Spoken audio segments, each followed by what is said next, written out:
And Mr. Pacini. I pledge allegiance to the flag of the United States of America and to the republic for which it stands, one nation, under God, indivisible, with liberty and justice for all. Thank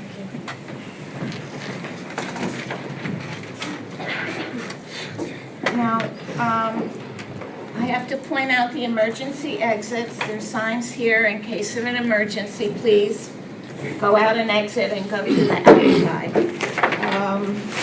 And it's a smoke-free school district, which means no smoking in any building or on any grounds. One other thing is to say our district clerk is not here tonight, and Ms. Shekoletti's going to be acting as clerk for us. But Christine Flynn's father passed away this morning. So for everybody in the South Country community who wants to keep that in mind or on their hearts, that's to let you know where she is right now. We have board consent agenda. On the minutes,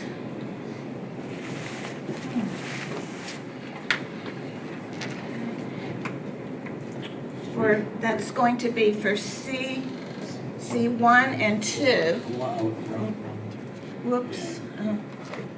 I'm sorry, technical difficulties up here. Can I remind the board to refresh their computer because an item was added to board consent, item 4. Item C4. Did that come up on everyone? It did on mine. Okay. Yeah, I think my computer's acting up.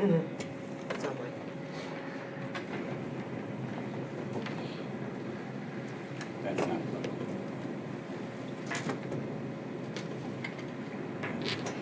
There's somewhere. Okay.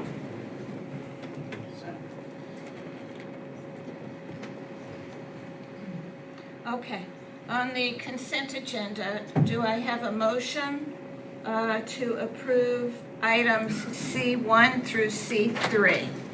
Mr. Nix and Mr. Parker second. Any discussion about these? Okay, all in favor? It's unanimously approved. Thank you.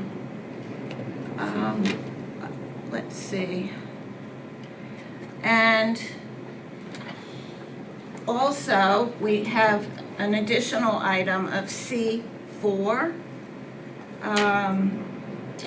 which is approval of a consent award as discussed in executive session. Is there a motion to approve that?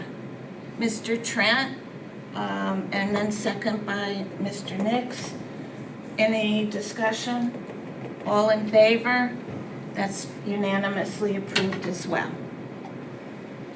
Next, we go to communications and announcements, and we start with the superintendent's report. Yes, thank you. I'd like to start by announcing that this Saturday, October 19th, you can join your friends and neighbors across the area to lend your hands and help clean up our community by participating in the Great Give Back. The Great Give Back is a cleanup effort with a goal of working together to make a difference within our community.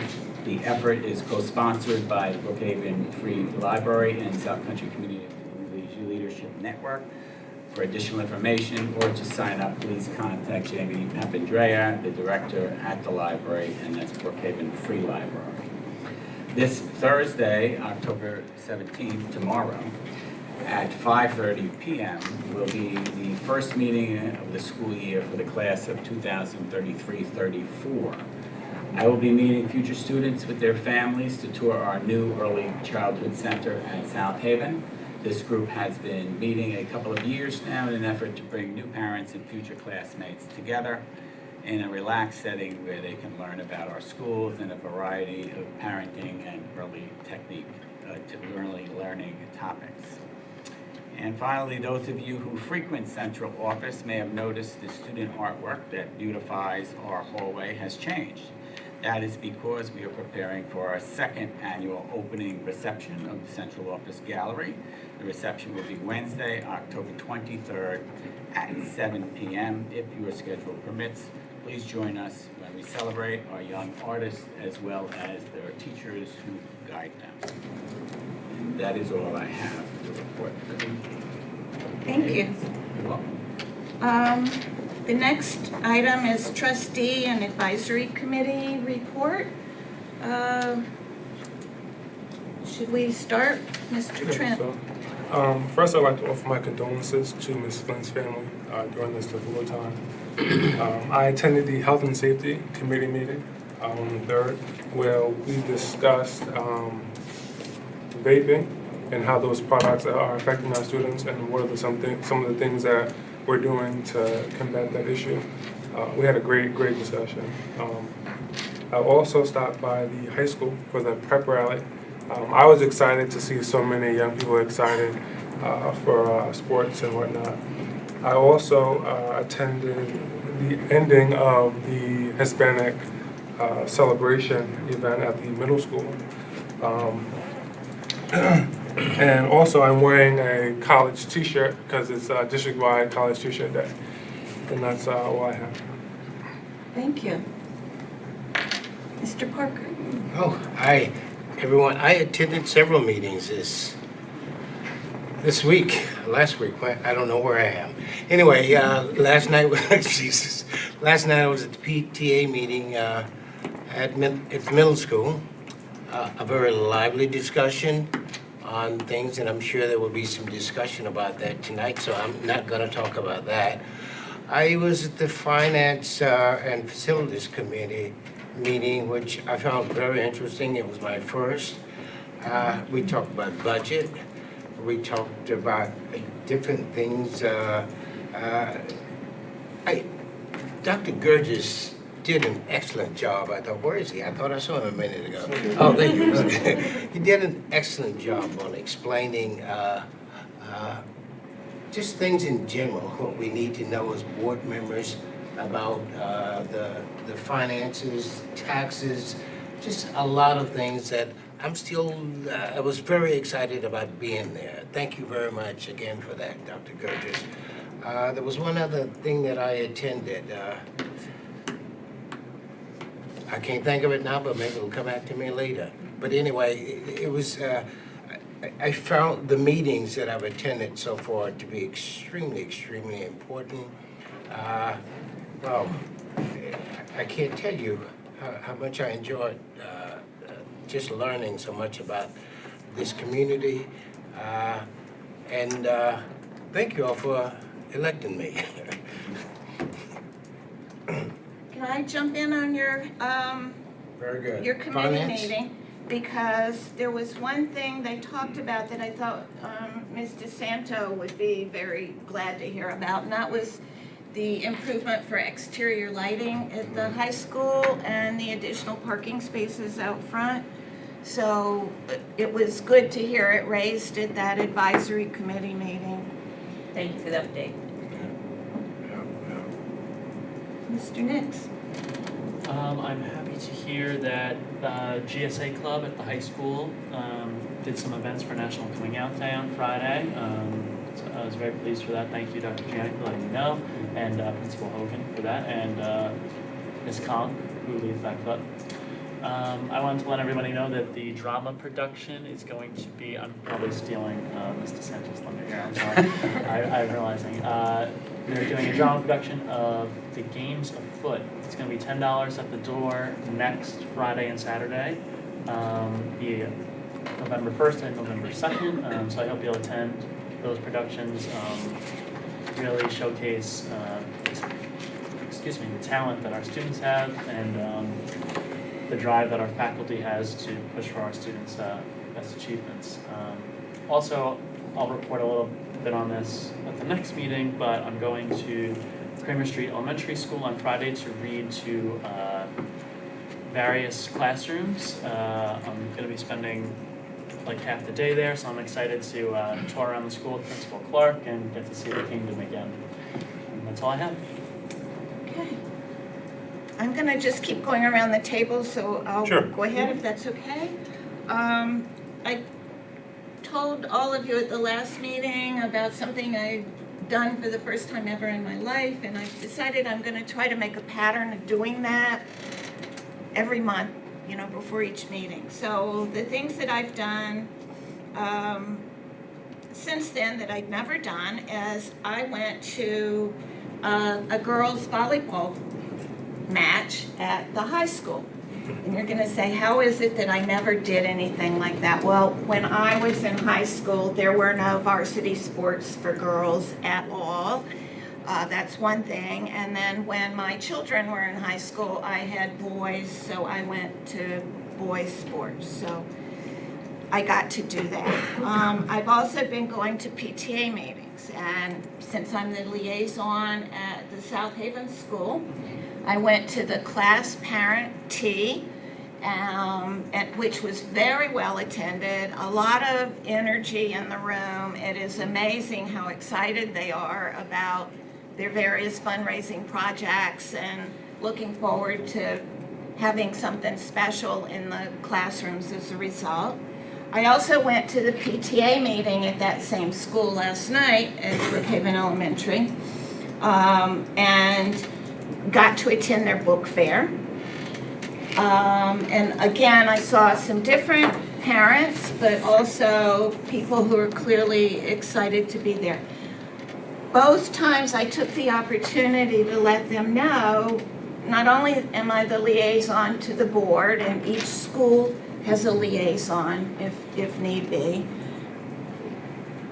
but to point out that one really important reason to be involved in the PTA is that provides a good pool of parents to be appointed to the advisory committees that we're reporting on, because the PTA council looks at the PTA members to see who would be a good fit on each committee. And in addition, there are building level shared decision-making teams. And again, the parent members come from the PTA. So it's not just fundraising and book sales and having fun and all of the good things that people remember from the early elementary grades, but how to get involved in what's going on. With regard to some other things that have come up, one item, it's not on the agenda, but I know it's been discussed a lot because I heard about the PTA meeting last evening. Let me just say this. It came to our attention that certain reports had been posted online in connection with our last meeting, and in an abundance of caution, some of them were taken down, but in the process they all were taken down so that it could be reviewed by council as to whether any of it should have been redacted in order to protect perhaps some confidential information.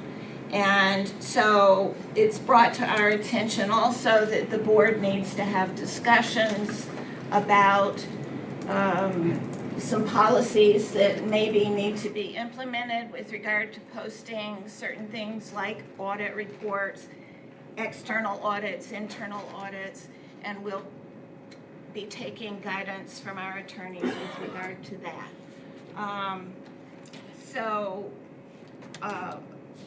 We also have the benefit of being able to talk to our attorneys about the difference between posting items like this and what is covered by FOIL and how that ought to be addressed. And I think we'll be learning a lot more as we go through this policy review with council.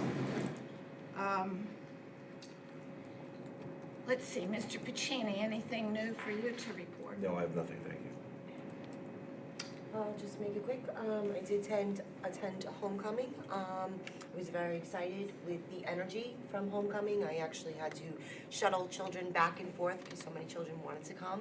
Parking lot was super full, so I had to lug them back and forth from in front of the high school. So that was kind of exciting though. Although the team did not win, the energy in the stands was amazing. It was fun. There was one particular mom behind us and she was awesome. She was just yelling out and she was cheering them on for every single second. So being in the stands with the fans and with the kids and watching the kids' excitement, Mr. White's Barry Manilow voice, commentating was just, it really set the tone, so it was great. So that was, homecoming. I also attended Bellport Middle School's Hispanic Heritage Evening last week. Mr. Parker was there, and I think we might have just missed each other. It was a great evening. I want to definitely mention Mrs. Vecchione. Did I say it right, Dr. Colson? She's the bilingual social worker. She gave a speech and a poem. She did a phenomenal job. It really came right from the heart. It was very touching, as well as our parent liaison, Anna Arias. And she did a great job as well. It's not easy to get up there and speak in front of everyone, and she did it. They did it bilingual. They did it both in English and Spanish. So it was amazing to listen to them speak from the heart. And that's all. Thank you. Just a brief note of an upcoming event. I'm the liaison to South Haven, and there will be a PTA meeting on Monday, October 28th at 7 p.m. So South Haven, being our newest building in the district, is starting a PTA. So if you know anyone with a preschooler, please do spread that information. And if you have a preschooler, hope to see you on Monday, October 28th at 7 p.m. at South Haven School. Thank you. And we have our student member who always has something interesting to tell us. I have a few things I want to talk about. At the first meeting, I mentioned that student council is really looking to bring an upbeat energy to the school district, and we want to create a more positive environment for our students. So we're looking to introduce like a survey that we can give out to all the high school students to receive feedback and see what they have to say. And then we're going to meet, like the student council board will meet with Mr. Hogan and Mr. Vivell to discuss ways that we can introduce ideas that will meet the interests of students and see what will benefit our district. On the 22nd of October, student council is visiting all the elementary schools. We'll be dressed in costume and walking around to each classroom, handing out candy and discussing tips on how to have a safe Halloween. And it's really cute to see all of their faces as we walk in all dressed up. Gets them really excited. On October 25th from 5 to 7 p.m., Trick or Treat Street will be held at the high school with games, treats, and a not so scary haunted house for the elementary kids. So that's another way to see all the students get excited. It's also nice to see that many of our high school students and student council members have signed up to attend events at the elementary schools and volunteer the Halloween dances and the costume ball at South Haven. So we're excited for that. It's a nice way to connect the community. And this year we are working with Mr. Goller and the Rotary Club for the Thanksgiving food drive and the winter food drive to provide meals to those in need during the holiday season. Last year we were actually recognized by Island Harvest for donating over 2,000 pounds of food over the past 2 years. So this year we have some high expectations for the number of donations.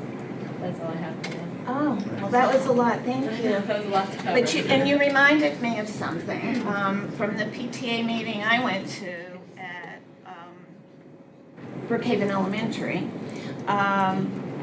They're going to be having a food pantry, and they're going to be working in conjunction with Island Harvest as well. So I don't know if maybe you want to reach out and see how they're doing it, or let them know what your experience has been.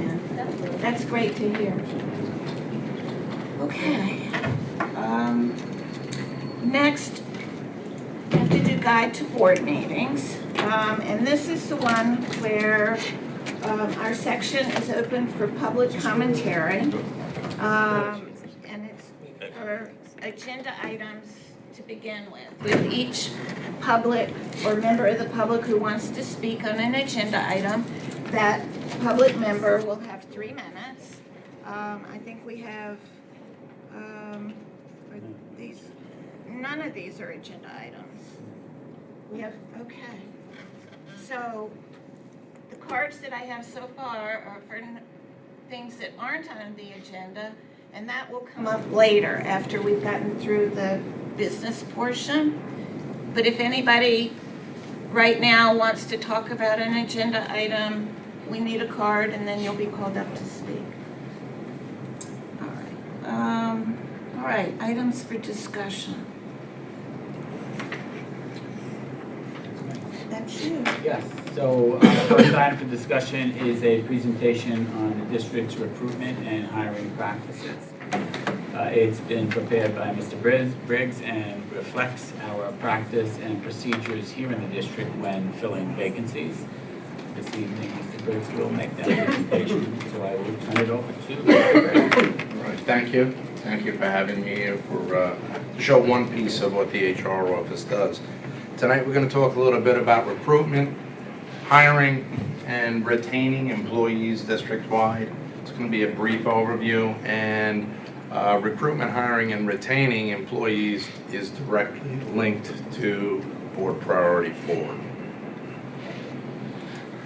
So, this slide shows us a number of things that we currently do to recruit employees and some items or things that we're going to be adding for the upcoming school year. So first, we post all job openings on OLAS, Online Application System. That's been done for years in the district. We just continue to do that. The other thing we do when we have a opening at any level, we post it on the school district website, on the HR page. Something else that we've been doing the last 3 years is we've been attending job fairs at BOCES, diversity fairs actually, and I'm going to explain a little bit more about that in a few minutes. The other item that we do in an effort to recruit is we use the New York Times, and we put advertisements in the New York Times as needed. We recently started to use a website called sidegig.com. That's to recruit more law enforcement for our responder and security positions. We're checking into, for the new 2020 school year, a new website called Handshake. What I did recently was I reached out to a few colleges so we could expand our recruitment efforts. And there's a number of schools, specifically, I made a list, St. Joe's, Long Island University, University of Albany, Hofstra, Fredonia, Cortland, Geneseo, and Adelphi. So what we're going to continue or begin doing for the upcoming school year is we're going to use Handshake. We're going to post all our job openings there, and that's going to allow us to access newly graduated students from colleges.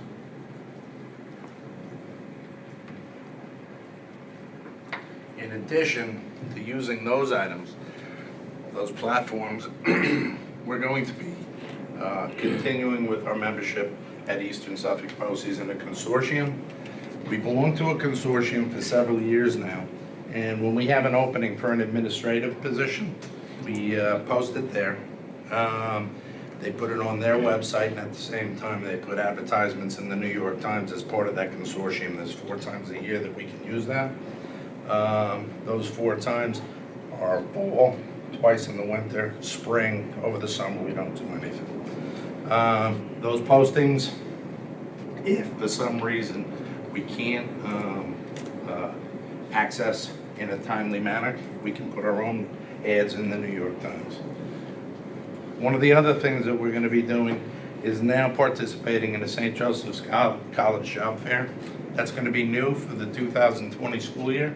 We're going to use their website. We're going to participate in their job fair, which we're in the process of getting new information on. The other item that we use is the Long Island Advance. We post for teaching assistants, aides, and monitors. And finally, I'm going to talk a little bit later about Suffolk County Civil Service.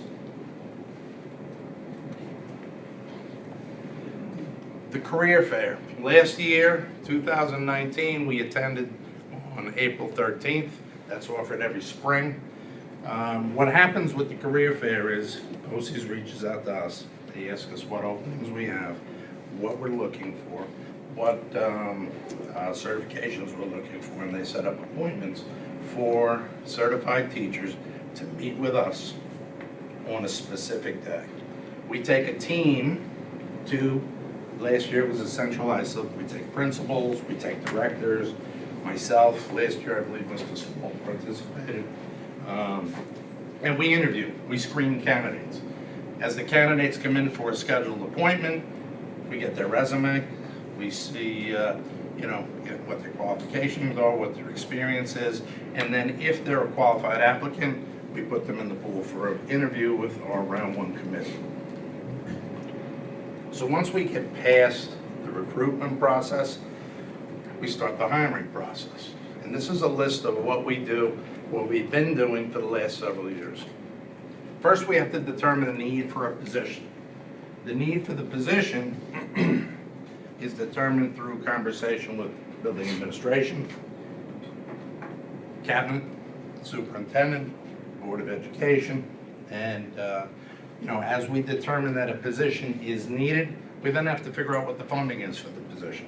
It could be either the general fund, it could be a grant-funded position, and that becomes part of the process.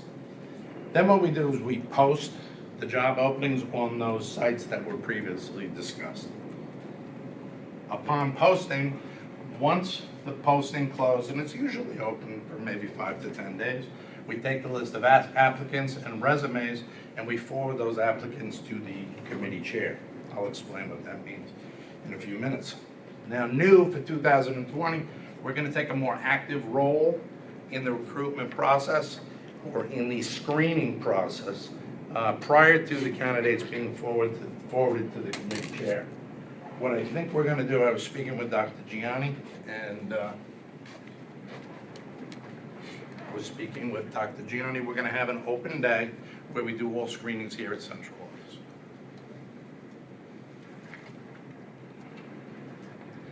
So once the screening process is done here, we're then going to move those candidates, once the pre-screening is done, we're going to move them to the committee for a round one interview.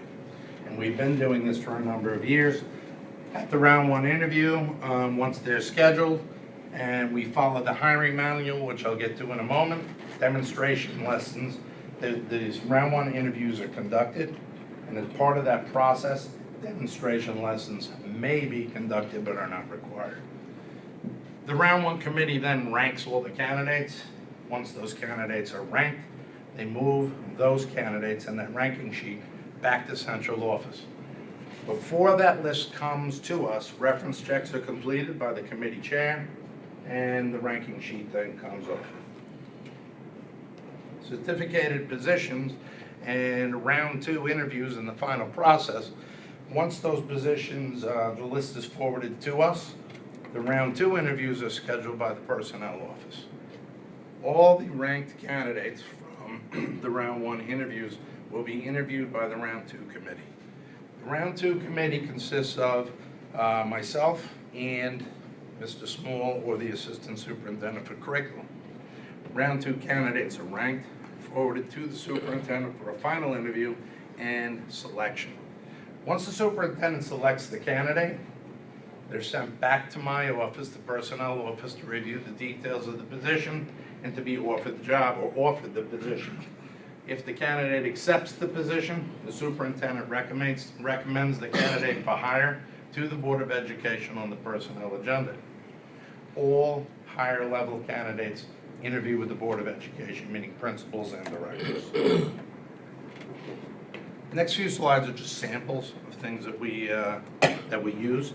This is an example of a posting that would be posted on those previously mentioned websites.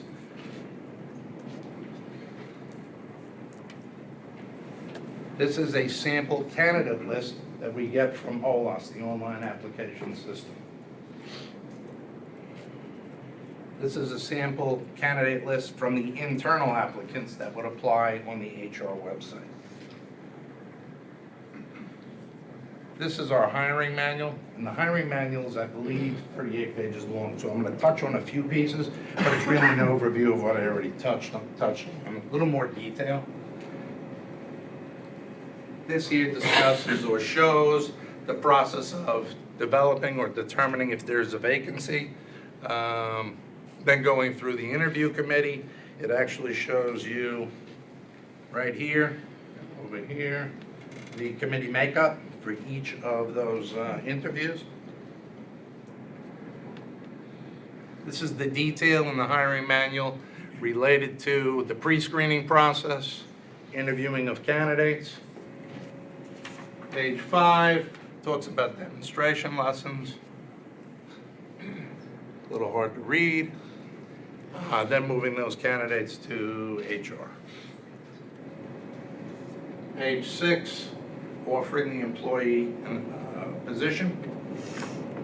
And then these are our reference forms. When the committee chair does or completes the interview and they finish the ranking sheet, they use one of 3 forms. They're all very similar. The first form was, I believe, back to it, administrative personnel with certain questions. The next is instructional personnel, and then finally non-instructional personnel, all with slightly similar but slightly different questions. Next, and those forms are used when they call the references, and those questions are asked of supervisors, former supervisors, people that know the individual, and they provide those to us, those references. These are samples of the ranking sheets. This is from the round 1 committee. When they rank the candidates, everybody on the committee prints their name, signs, forwards that in order of ranking to myself. And then when we do the round 2 interviews, we use this form and send those names to Dr. Gianni. Civil service. Totally, well, similar but different process. So in civil service, you got 2 classifications of positions. 1, labor class positions. So those would be positions in civil service that you can hire anybody. They don't need to be on a test. They're non-competitive. Some of the positions that would fall into that category: security, custodial, and then you have competitive positions where people take tests or exams. Examples of that would be clerk typist, now known as administrative assistants. Mr. Warmbringer, I believe you were on one of those lists as the network systems administrator. So what has to happen is there's certain rules and laws that you have to follow when you're hiring civil service employees or civil service candidates. You want them to become employees of the district, you have to follow civil service law. First, we have to send a duty statement to civil service, which really lays out the duties of the position, who the supervisors of the person in that position may be, and then civil service reviews the duty statement and they approve the title that you're looking to hire. Once they approve the title of the position that you're going to hire, there is a request made by us to civil service for the eligibility list, or those people that have taken the exam and are on the eligible list. The current eligible list is forwarded or sent back to the personnel office. The eligible candidates are then canvassed by letter from the personnel office. The candidates who reply that they are interested by the deadline are scheduled for interviews. The round 1 committee chair schedules round 1 interviews following the same process as the interviews for the certificated positions, which we already talked about. So there's the round 1, there's a committee chair, there's a number of people, and it's in the hiring manual as to who is on that committee that will conduct those round 1 interviews for these positions. The round 1 committee ranks those candidates, conducts reference checks, and then forwards the ranking sheet back to my office. So for those competitive positions, round 2 interviews are conducted following the same process as certificated positions. Non-instructional round 2 interviews are usually conducted by myself and the Assistant Superintendent of Finance, Dr. Gerges. Excuse me. When selecting the final candidate, the rule of 3 must be followed according to Suffolk County Civil Service law.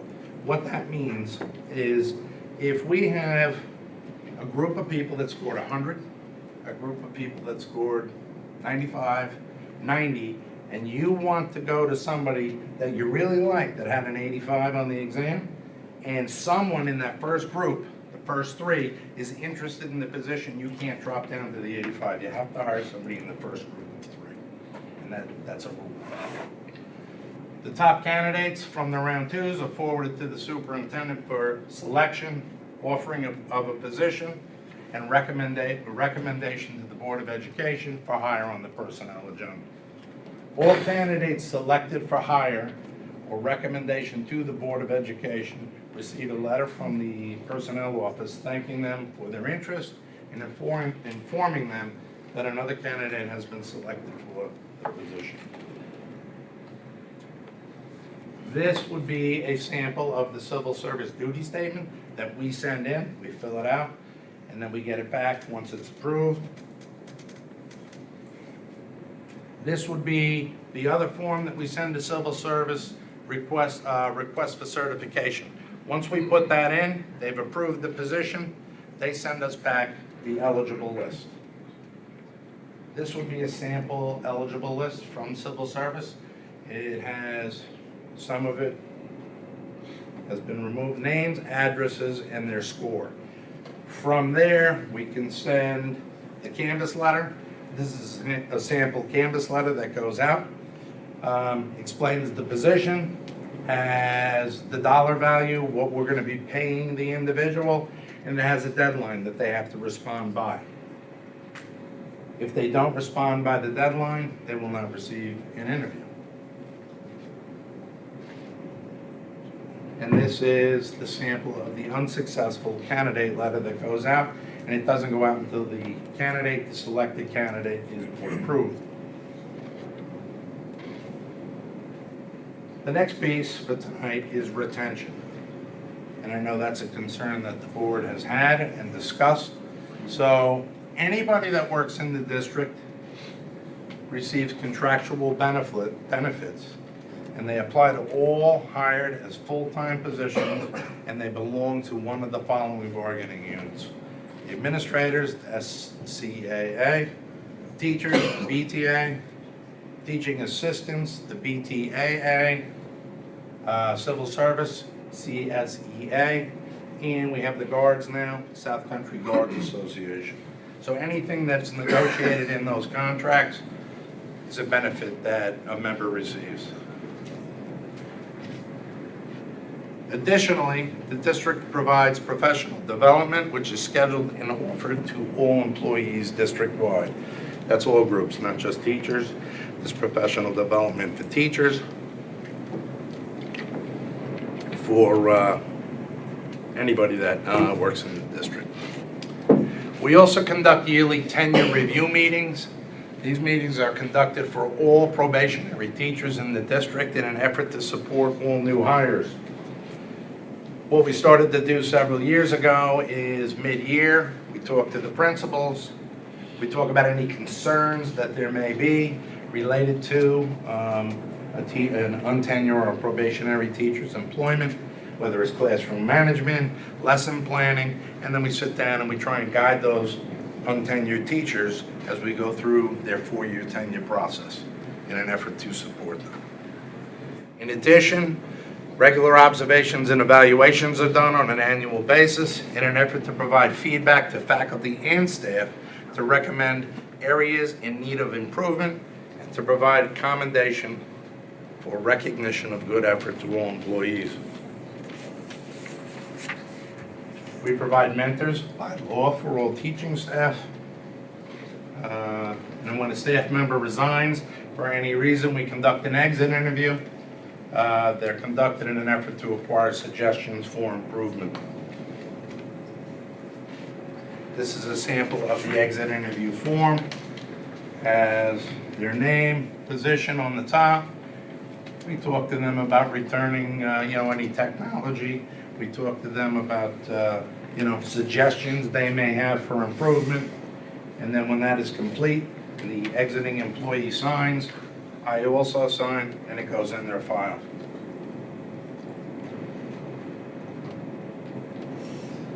The other conversation that we've had is about hiring a more diverse faculty to better represent our community. And this is it's hard to read, I'll go through what I can.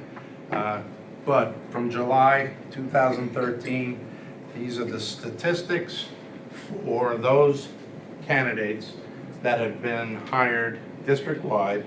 And you'll see on the top, hiring statistics and percentages. We have non-minority category and a minority category. Administration, since 2013, there's been 16 non-minority hires and then 14 minority hires. And if you look at the percentages, non-minority hire rate was 53% based on these numbers, and the minority hire rate was 47%. I'll go a little quicker through the rest, but instructional, you have 240 non-minority hires and minority hires 95, non-instructional 116, non-minority hires and minority hires 54. And there's your totals. The retention rate by labor category. That was another concern that we've been talking about. So if you look at administration, we've had 5 non-minority hires separate, 69% retention rate. Minority separation, 2, which is an 86% retention rate. In the instructional category, 96 non-minority separations, which is a 60% retention rate. Minority separation, 32, which is a 66% retention rate. And then in the non-instructional category, 44 non-minority separations, the retention rate being 62%, and the minority separation rate, 4, which is a 93% retention rate. And then the last part that I would like to go through briefly, the minority hiring by labor category. So if you look at that section, administration, we've hired 7 black candidates, 5 Hispanic, no Asian, and 1 other. If you look at the instructional category, we've hired 18 black candidates, 75 minority or Hispanic candidates in the instructional category, 1 Asian, 1 other, and non-instructional 24 black, 29 Hispanic, no Asian, and 1 other. And the number I wanted to point out there was the 75 for the instructional. Over the last several years, we've had a big influx of Spanish-speaking families and Spanish-speaking students. And based on mandates from the state, we've had to hire quite a few ENL teachers. Now, an ENL teacher does not have to be Spanish-speaking, but we've made a big push to hire as many bilingual ENL teachers and clerical staff as possible because of the influx of the Spanish-speaking students. And then the last part of that spreadsheet is just totals.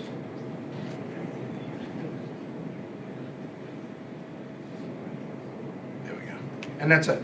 So I don't know if you have any other questions or questions at all, but I'd be happy to respond. Any questions? Mr. Trim?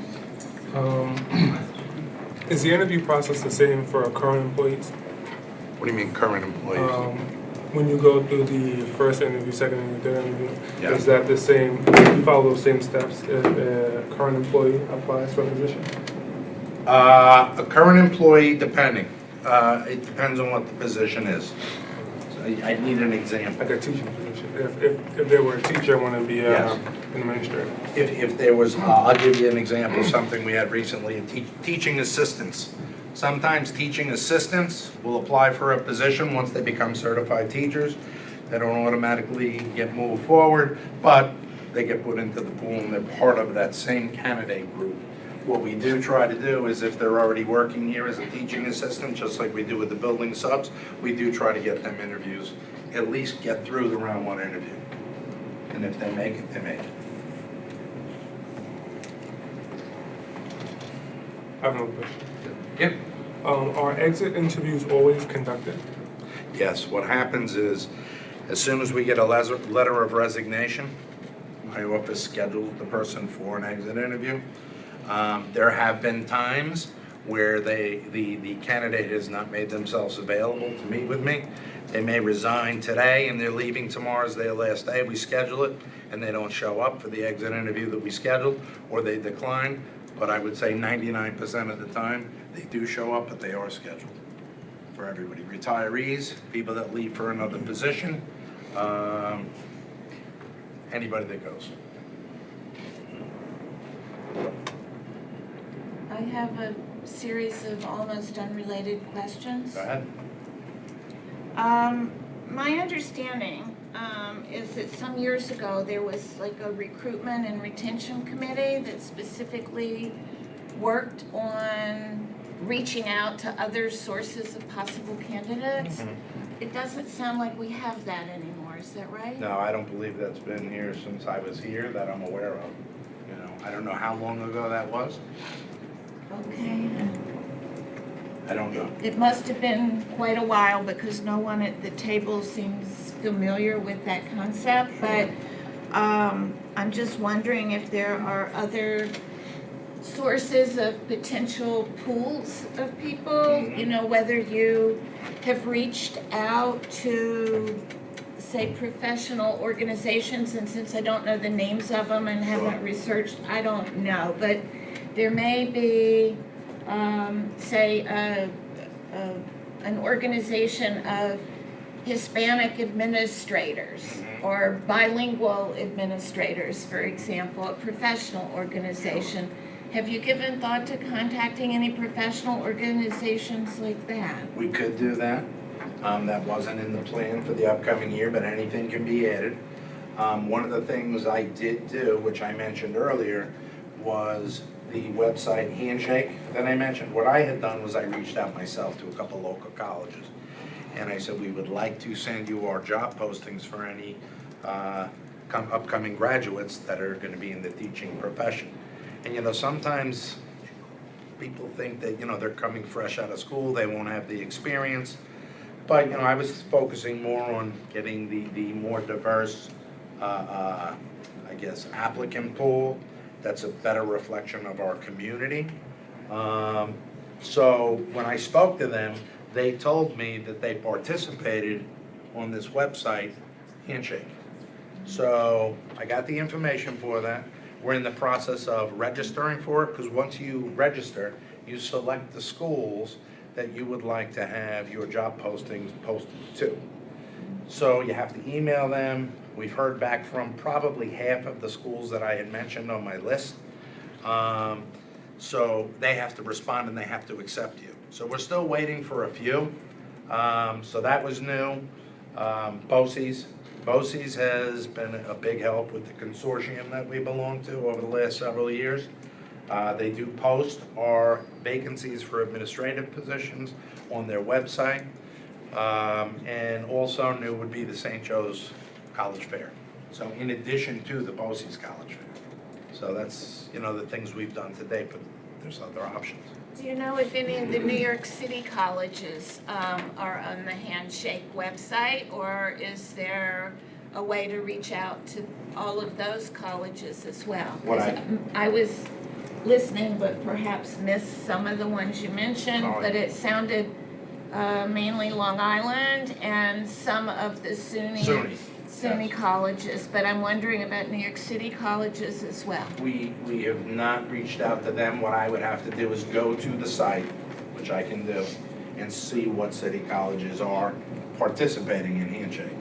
and we can reach out to them as well. or how to reach out to them to, We could reach out to them directly if they don't participate. Exactly. all right, so we can get a update about what you found out when you reach Absolutely. out to those I will. schools? We'll get that. Okay, and also to any professional organizations, you know, for, Sure. say, bilingual teachers or African-American teachers or administrators or whatever. If you could let us know. I will. Also, in the interviewing process, you said sometimes you do demo lessons, Yes. but not always. Why wouldn't you? Well, it depends on time constraints. It depends on the number of candidates. If there's candidates that really shine and have great experience and good references and we know who they are and they're in the top pool, they may have worked here. If they've already worked here as a building substitute, we know their ability. They've worked here as a TA and have been in the classroom. It may not be necessary. But when we interview and the top candidates that are being considered for the position are maybe from out of state, upstate, we're not familiar with them, and there's a couple of candidates that seem real close in ability level and experience, then we'll have demonstration lessons. In the hiring manual, which you can review, it's not required, it's optional. So we give the chairs the ability to, if they feel it's necessary, to have demonstration lessons. And sometimes we're looking to fill a position so quickly because it's a critical position in the middle of the school year. It could be an AP class, science class, whatever it may be, and somebody resigns and we need to fill that pretty quickly. So we may have some time constraints, so. Or it could be a position that's hired over the summer when there are no ability to do a demonstration. I'm just concerned that there's some people who can market themselves very well, and I'm not talking, You're right. you know, pigeonholing educators, but just in general, really good at marketing themselves, but not very good in producing on the job. And Right. so, just from my perspective, the demo lesson, it would give our administrators an opportunity to observe whether somebody has the innate qualities that we would be looking for in the classroom. And I agree, because there's been plenty of times where we've interviewed, and there's somebody who interviewed very well. And then when they get in the classroom, after year one, they may be struggling. Year two, they continue to struggle. And then there's others that maybe aren't that great in the interview, but then they end up shining. They're a star. So you have both ends of the spectrum. And I think this may be my last question. Fine. With regard to the annual observation and evaluation, Yes. is that really frequent enough in order to benefit both the new teachers so that the teachers got feedback about how he or she is doing in terms of the administrator's evaluation of them and, you know, giving them feedback so they know? Two items. We have an APPR plan, the Annual Professional Performance Review Plan, and it is required and negotiated in that plan that teachers get a specific number, 2 lead evaluations and an independent.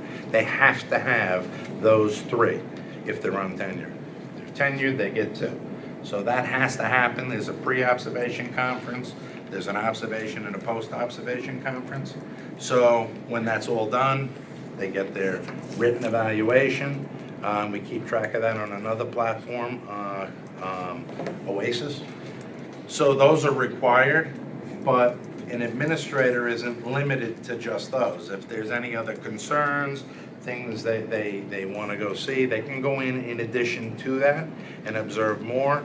And the other thing that we do, which I had mentioned earlier, is the mid-year tenure reviews, but that's specifically for untenured teachers. Those untenured teachers, you know, we want to guide them. I think for years, we'd hire somebody, and back when it was a 3-year tenure process, we'd put them in the classroom, they get an observation a couple times a year, and then at the end of 3 years, you know, if they were struggling, they may not get tenure with not as much guidance. Now, we actively work with the principals and the directors. We talk about those untenured candidates and where maybe they're struggling in year one. and give them that support. And there's ongoing conversations, there's mandatory professional development for the untenured teachers, and then there's also professional development for the tenured teachers throughout the course of the year. So there always could be more, but there's also time constraints. Principals are real busy. They may at the high school have, over 100 teachers. Although they have several administrators, it's a pretty time-consuming process, so. So the annual review, I'm going to try to summarize that. The annual review is a compilation of all the observations that are done throughout the year. While there's a contractual requirement, administrators can do as many as they want. So don't think of the annual review as one review. Okay, that wasn't clear from your Sorry. screenshot there. I tend to be long-winded. Oh, okay. And who does the observations? What happens is they're assigned to, in the building, the administrators. So the principal has certain people, we have spreadsheets that we put together every summer with the principals, with all the current tenured teachers, the untenured teachers, people who retire or removed, the new or put in. And the directors are involved as independent, and we also have the assistant principal. Once we put those spreadsheets together, we send them to each of the buildings. Principals review it. They can make changes because maybe they don't want to observe the same person year after year, so they switch it, and it's done in the building by the principals who oversee it and the assistant principals and directors. It's a combination. No one's observed by one individual. Anybody else have questions? I I saw Ms. DeSanto. Not a question, but a comment that I've made before. While it's a lengthy process, the board is ultimately responsible for the hiring, yet we're really not in the process. And I think that's something that's been lacking here for quite some time. So could you speak to that? Because I know you have a question, but because I thought I heard you say that principals and above Directors. are interviewed by the board, and your comment has to We do. get the last two choices, and usually there's one recommended, and that's that. So Okay, it's so, really very limited. so your Very comment has to do with not being read in on everybody who may have been a candidate for that position. I think all positions have great importance here, so. So, okay, so that's one point, and then the other is, has there been any role played by the board in teachers hiring? Not in many years. But was that part of the recruitment and retention committee that we seem not to know much about, that seems to go back in time? I'm just wondering if it was handled differently. It's up to us if we want to handle it differently, so I've just raised that as a topic, maybe for future discussion. Okay. And I'm not aware of that committee. So I'll comment that the hiring of any candidates is the sole responsibility of the superintendent, who brings his recommendations to the board. Having, in my belief, a board member on a selection committee would drastically sway that committee with regard to their comments within the committee, and ultimately have a negative effect on our hiring practices. That's my view. And ultimately, I think we have a very lengthy, intensive process where we screen and interview candidates. The professionals here in the district do that. And ultimately, the top candidates get to me for the final interview and my recommendation to the Board of Education. Where buildings are in play, as well as programs, I firmly believe the board should have the opportunity to interview the final candidates, which is a process that I added to here in the district, and that is whenever we hire directors or principals in charge of buildings. And that's my opinion.